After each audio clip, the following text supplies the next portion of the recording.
کی وجہ سے یہاں سیاحت بہت ترقی میں تھی، جہاں غیر ملکی لوگ آ کر ای باکس کا شکار بھی کیا کرتے تھے، مگر جب سے یہاں زمرد کے کان والے پہاڑوں میں بارود سے بلاسٹنگ شروع ہوئے ہیں اور جنگلی حیات یہاں سے افغانستان جا چکی ہے، علاقے کے لوگوں نے یہاں کی خوبصورتی، جنگلی حیات اور سیاحت کو دوبارہ بحال کرنے کے لیے گراؤنڈ جرگہ بلایا۔ تفصیل گل حماد فاروقی کی اس رپورٹ میں۔ چترال کا علاقہ بیشتر ایک خوبصورت وادی ہے۔ یہ علاقہ اگر ایک طرف قدرتی حسن سے مالا مال ہے تو دوسری جانب اس کے پہاڑوں میں قدرت کا بیش بہا خزانہ بھی چھپا ہوا ہے۔ یہاں کے پہاڑوں میں زمرد، لاجبر اور دیگر قیمتی پتھروں کے کان یعنی ظاہر بھی موجود ہے۔ ٹونگ شغور کا گرمائی چراگاہ سطح سمندر سے 16,000 فٹ کی بلندی پہ واقع ہے۔ یہاں پر آئی بیکس، مارخور، تیتر، قومی پرندہ چکور اور دیگر جنگلی حیات کثیر تعداد میں رہتے تھے۔ غیر ملکی شکاری ہنٹنگ ٹرافی کے تحت کروڑوں روپے کے عوض باقاعدہ شکار کا لائسنس حاصل کر کے یہاں شکار بھی کیا کرتے تھے۔ اس رقم میں 80% مقامی لوگوں کو دیا جاتا تھا اور 20% سرکاری خزانے میں جمع ہوتا۔ ان قدرتی حسین مناظر کو دیکھنے اور جنگلی حیات کی قانونی شکار کے لیے غیر ملکی شکاری اور سیاح بھی یہاں آیا کرتے تھے، جس سے مقامی لوگوں کو مالی فائدہ بھی ہوتا تھا۔ 6-7 سال پہلے بیستی کے زمرد کے کان کا لیز ایک غیر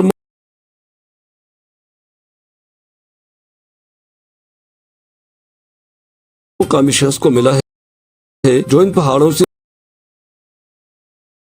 زمرد کی قیمتی پتھر نکالنے کے لیے بارود سے بلاسٹنگ یعنی دھماکہ پڑوسی ملک افغانستان کے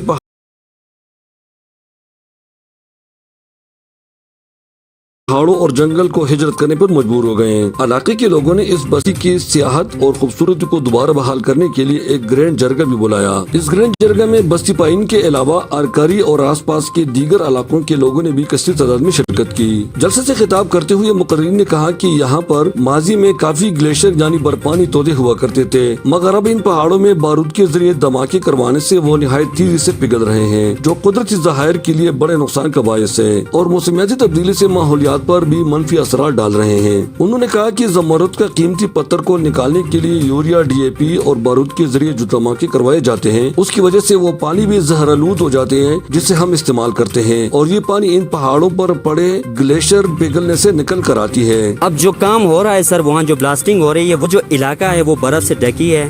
اب جب اس ایریے میں بلاسٹنگ ہوتی ہے تو وہاں کے جو برف ہے وہ جلدی پگھل جاتی ہے، اور جس ایریے میں ہم لوگ رہتے ہیں یہاں 99% 100% سمجھو کہ ہر بندہ کھیتی باڑی کے اوپر ڈیپینڈنٹ ہے، اور کوئی کام یہاں ہے نہیں۔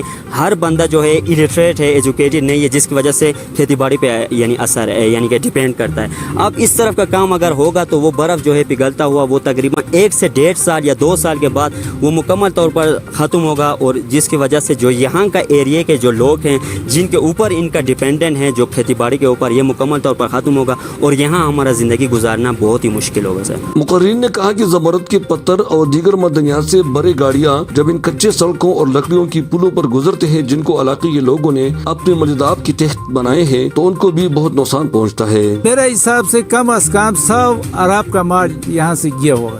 یہاں کے لوگوں کو جو ان کا حق بنتا ہے، جو سروس چارج کے مت میں، رائلٹی کے مت میں، ابھی تک کے 2-3-4 سالوں سے ان غریب لوگوں کو کچھ نہیں دیا گیا ہے۔ طرف ہمارے پہاڑوں کو، ہمارے گلیشیئر کو ختم کرتے ہیں، چند 5-6 سال بعد ہم یہاں نہیں رہ سکتے ہیں۔